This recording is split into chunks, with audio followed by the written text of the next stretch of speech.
እስራኤል በሊባኖስ በፈጸመቻቸው ጥቃቶች በአንድ ቀን ብቻ ከ20 በላይ ሰዎች ሕይወት ሲያልፍ በትንሹ 24 የሚደርሱ ጉዳት ሳይደርስባቸው እንዳልቀረ ተገልጿል። በዋና ከተማዋ ቤሩት ባሹራ አካባቢ በአንድ የመኖሪያ ህንፃ ላይ እስራኤል ጥቃት መፈጸሟን የሊባኖስ የመንግስት መገናኛ ብዙሃን ሊባኖን ናሽናል ኒውስ ኤጀንሲ ገልጿል። እስራኤል በስፍራው ከመኖሪያ ህንፃዎቹ ነዋሪዎች እንዲወጡ ማዘዟም ተጠቁሟል። እስራኤል ነዋሪዎች ከመኖሪያ ህንፃዎቻቸው ከሂዝቦላ መሰረተ ልማቶች አቅራቢያ ስላላቸው በሚል እንዲወጡ ማዘዟ ተገልጿል። ይህ ጥቃት በሊባኖስ ተባብሶ የቀጠለው የእስራኤል ጥቃቶች አካል ሆኗል። በጥቃቶቿ በአንድ ቀን ብቻ ከ20 በላይ ሰዎች ሕይወት ሲያልፍ በርካቶች ጉዳት ደርሶባቸዋል ሲል የሊባኖስ የጤና ሚኒስቴር አስታውቋል። የእስራኤል ጥቃቶች ከደቡብ የሊባኖስ ክፍል አልፈው ከዋና ከተማዋ ቤሩት እስከ ምስራቅ ክልሎች ድረስ መስፋፋታቸው እየተመላከተም ነው። ቢያንስ 6 ሰዎች በቤሩት ጥቃት ህይወታቸው መቀጠፉ ሲገለጽ፣ ብዙዎች ደግሞ ለጉዳት መዳረጋቸው እየተመላከተ ነው። ለኢራኑ ሁለንተናዊ መሪ አያቶላህ አሊ ኻሜኒ ግድያ የበቀል ጥቃቶችን ሂዝቦላ ወደ እስራኤል መፈጸሙን ተከትሎ ቴልአቪቭ በቤሩት ግዛት ውስጥ የአየርና የየብስ ዘመቻዎችን በማከናወን ላይ ስትሆን በደቡባዊ ሊባኖስ ከወታደራዊ እንቅስቃሴ የነጻ ዞንን ለመመስረት ጭምር እየተንቀሳቀሰች ነው። የሊባኖስ መንግስትና ህዝብም በእስራኤልና ሂዝቦላ አዲስ ጦርነት ምክንያት አጣብቂኝ ውስጥ ገብተዋል። በሊባኖስ በርካታ ስፍራዎች በሌሊት ጥቃቶች እየተፈጸሙ መሆናቸው እየተገለጸ ሲሆን ከማዕከላዊ ቤሩት እስከ ሌሎች ደቡባዊና ምስራቃዊ ክፍሎች ጥቃቶቹ ማካለላቸውም እየተጠቆመ ነው። በቤሩት የተፈጸመው የእስራኤል ጥቃት የሂዝቦላ የፖለቲካ ፕሮግራም መሪው ከሚስታቸው ጋር መገደላቸው ተገልጿል። መሪው መሐመድ ሻሪና ባለቤታቸው በቤሩት የዙካ ካልበላት አካባቢ መገደላቸው ተጠቁሟል። ልጆቻቸውና የልጅ ልጆቻቸው በጥቃቱ ተጎድተው ሆስፒታል እንደገቡም እየተገለጸ ነው። ለእስራኤል ጦር በደቡባዊ ሊባኖስ እያካሄደ ያለውን የየብስ ዘመቻም ቀጥሏል። በዛህራኒ ወንዝ አካባቢና በታይር አካባቢ ከተሞች የሚኖረው ህዝብ ለቆ እንዲወጣም ከእስራኤል በኩል ጥብቅ ትዕዛዝ ተሰጥቷል። ቴልአቪቭ ነዋሪዎች እንዲወጡ ካዘዘችበት አንዱ የሆኑ በታይር አካባቢ ያለው የቡርጅ ሸማሊ በምሽት ሰዓት ጥቃት እንደተፈጸመበት ተጠቅሷል።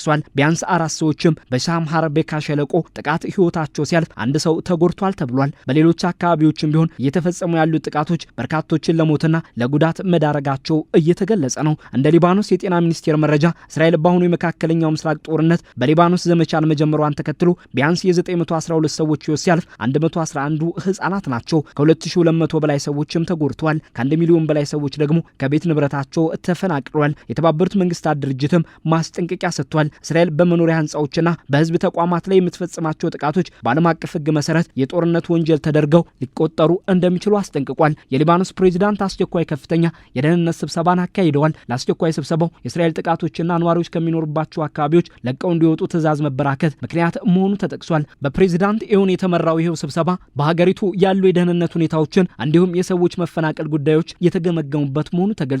በተባበሩት መንግስታት ድርጅት የሰብአዊ መብቶች ቢሮ በህዝብ ተቋማት ወይም መኖሪያ ላይ የሚፈጸሙ ጥቃቶች የጦርነት ወንጀል ሊሆኑ እንደሚችል በማስጠንቀቅ እስራኤል በደቡብ ሊባኖስ ነዋሪዎች እንዲወጡ ማዘዟ የዓለም አቀፍ ህግን የሚጥስ ሊሆን እንደሚችል ጠቁሟል።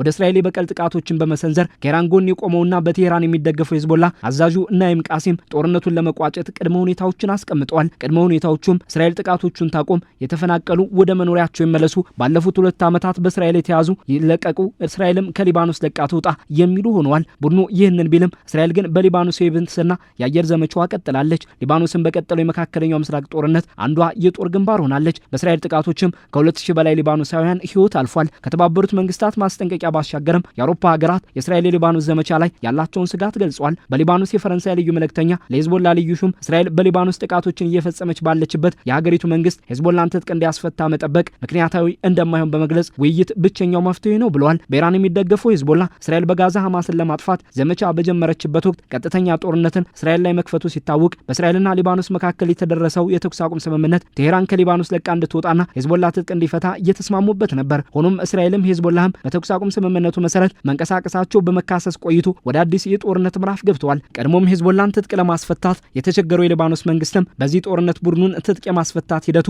ውስብስብ ሆኖበታል። ስፔን በተጨማሪ እስራኤል ከሊባኖስ ነዋሪዎች እንዲወጡ ማዘዟን በመኮንን በቤሩት ያለው ሁኔታ አሳሳቢ መሆኑን ጠቅሳለች። የእስራኤል መንግስት ዓለም አቀፍ ህግን እንዲያከብርም የስፔን የውጭ ጉዳይ ሚኒስቴር ጠይቋል። የጀርመኑ ቻንስለር ፍሬደሪክ ሜርዝ በሌላ በኩል የእስራኤል የሊባኖስ የብስ ዘመቻ ስህተትና ሰብአዊ ቀውስን የሚያባብስ ሲሉ ገልጸውታል። አውሮፓውያኑ ድርጊቱን ቢያወግዙም በሊባኖስ ያለው ውጥረት ግን እንደቀጠለ ነው። በእስራኤል ጥቃቶች ሂዝቦላ ወታደራዊ አዛዦቹንና የሰለላ ኃላፊዎቹን አጥቷል። በዚህ ጦርነት አጣብቂኝ ውስጥ የገባው የሊባኖስ መንግስት ሂዝቦላን ከወታደራዊ እንቅስቃሴው አግጃለሁ ቢልም ቤሩት ከጥቃት ኢላማነት አልቀረችም። እስራኤል በሊባኖስ የተለያዩ ክፍሎች ጥቃቶችን መፈጸሟን መቀጠሏ እየተመላከተ ነው። ሂዝቦላ በበኩሉ የትዕግስት ቀን አልቋል ባለበት መግለጫው የሊባኖስ መንግስትን እገዳ ውድቅ አድርጎ በእስራኤል ወታደራዊ መሰረተ ልማቶች ላይ ጥቃቶች መፈጸሙን መጠቆሙ ይታወቃል። በእስራኤሉ የጦር ሰፈሮችና ወታደራዊ ጣቢያዎች ላይ ጥቃት መፈጸሙንም አስታውቋል። ይህም እስራኤል በሊባኖስ ለፈጸመችው ጥቃት ምላሽ እየፈጸመ መሆኑን አስታውቋል። የእስራኤል መከላከያም ከሊባኖስ ግዛት የተሰነዘሩ ጥቃቶችን አረጋግጦ አብዛኞቹን አክሽፌያለሁ ማለቱ ይታወሳል።